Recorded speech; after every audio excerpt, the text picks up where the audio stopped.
Okay, so just got done grinding a big blade. It's 21:20 here. It's a little late for coffee, but I had a big day, so I think I deserve it. Now, I've got a couple of questions from some guys about the coffee that I use both privately on a thing. Uh, this is actually an espresso. So usually I like using the bun machine to brew up a pot of coffee because I like to sit there and drink coffee over a period of time.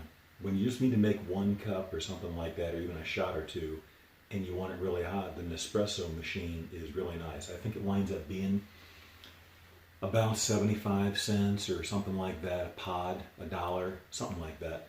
It's pretty cheap. And anyway, it makes a whole cup of coffee. You don't have to have a pot. You can just make the cup that you need in a minute or two. And it's always hot and ready. So anyway, that's that. I think this is the Columbia from Nespresso. It's really good. Greater for later in the day. It's not quite as bold as like a French roast or something, but it's very smooth. It actually has a nice crema on top. It's very similar to real espresso. So anyway, I was a little skeptical, but a buddy of mine turned me on to it, and I tried it, and I liked it, and had to have one in the shop because they're great for when you use one cup really quick, and there's no cleanup too. So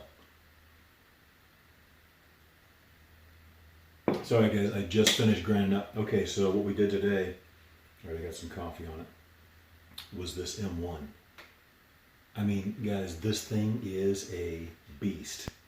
I just did the finish grinds on it. There's still a little bit to do, like some radiusing of some edges. I have to sharpen the saw teeth, but I mean, this thing is just a monster. And this is just a mock-up guard, but this is the actual handle and the actual butt cap. The machining is complete on those, and I still have a few details on the blade, but got our clip ground in. I can never tell which angle to hold this at for the camera.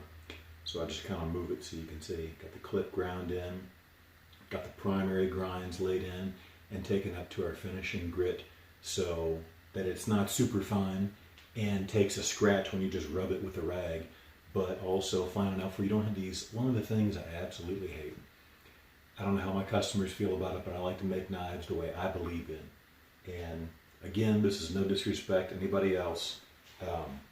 Everybody's got their own way of doing it and their own, philosophy, if you will, on how to do the knives. One of the things I hate is whenever you leave big, like 60 grit scratches in there. 120 and on up, they can start to blend in if you go over with some more finishing belts, but I hate big 60 or even like 36 grit scratches on there. To me, that just screams laziness. It doesn't take that much more, if you're an established maker, you know what you're doing, to go over that and clean them up. Now, I'm not saying mine are perfect. If there are guys who take them to mirror polish or close, hats off, much respect to them. For a survival knife that's meant to be used, that's not what I'm really going here for me. But anyway, so these have, I think, in my opinion, an appropriate level of finish, especially considering that, 75 to 80% of the knife is going to be blasted anyway. So anyhow, this is the M1. This thing has, let's see what we got here. Been a while since I measured one of these. This is a 9, well, of course this is 9 and like 7/8 inch long blade. So it's just under 10 inches. This is 2 inches wide. And this particular piece of steel was 291 thousandths thick. So that is a big piece of steel. This thing is balanced very well for shopping. You can see I'm not even going to let it go because I don't want to take a chance on dropping it and everything else. But if I even try to balance it there, there's no way. You're going to have to get out to about right here, about an inch or so. Now we're getting kind of close. Right about an inch in front of the guard. So, I mean, this thing, you can just feel it.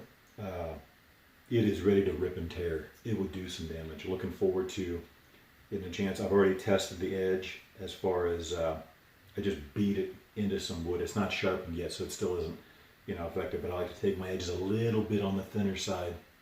On a bigger knife like this, I'm not going to go too thin because you have such a large mass of steel here that if I go to my typically really aggressive thinner edges, you know, you got to be careful you don't take it too thin or you could have some chipping or something like that.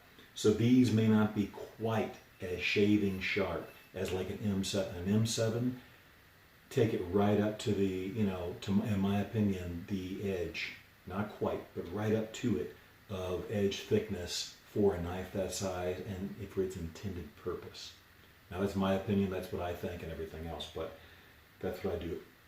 Certainly isn't a fragile edge, but it is, I mean, it's a 7 3/4 inch blade on the M7. You're not going to be able to get a ton of leverage for really, you know, big chopping on there. So, you know, you can afford to have a little bit thinner edge. Plus, the blade is a little bit lighter. This thing is a beast. I haven't even weighed it yet. I'll wait until it's fully assembled and complete and we'll see. But I mean, this thing is a beast. If you take that same edge thinness down, just the sheer mass of the blade, you know, whenever you start chopping, you can get yourself in trouble. So these will still easily shave hair, they'll slice paper and everything else, but they're not going to be as whittling fine on the edge as some of my slightly smaller knives. Same thing with the M8 Devastator. They're going to have a very sharp edge. I mean, don't misunderstand me. But I'm not going to take the thinness quite as thin as like on a smaller knife, like an SS2 or an M7. And again, same thing here with the M1 Deathvivor. You know, this guy is big. There's a lot of steel there, so you got to make sure that you protect it. Anyways, this is a mock-up guard. I think I mentioned that. But this particular one on the butt cap, this has the steel-plated butt cap as well.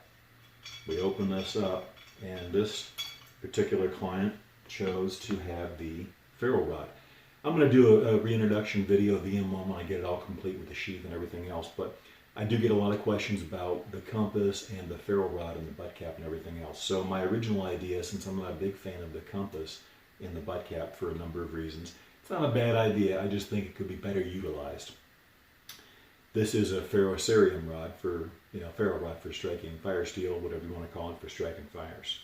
So this one has a threaded sleeve on there. You have to support it like this because these rods are very brittle. But if you support it like that, you will strike it and you will get, I've gotten literally over 1,000 easily strikes out of mine that I've had for going on 5-6 years now. So anyway, you unscrew this here. This one's just a scrap one in the shop, so it's a little rough. Set the butt cap down, it's threaded. So the purpose is you screw that ferrule rod into there because trying to hold on to this little nub and strike a fire, especially if your hands are wet or cold, good luck, man, you know? So the idea in my little head was, how can we give better, more secure purchase to this ferrule rod?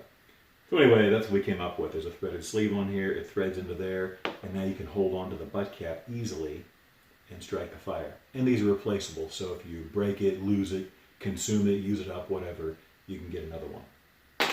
So anyway, that is the deal on that. That goes in there.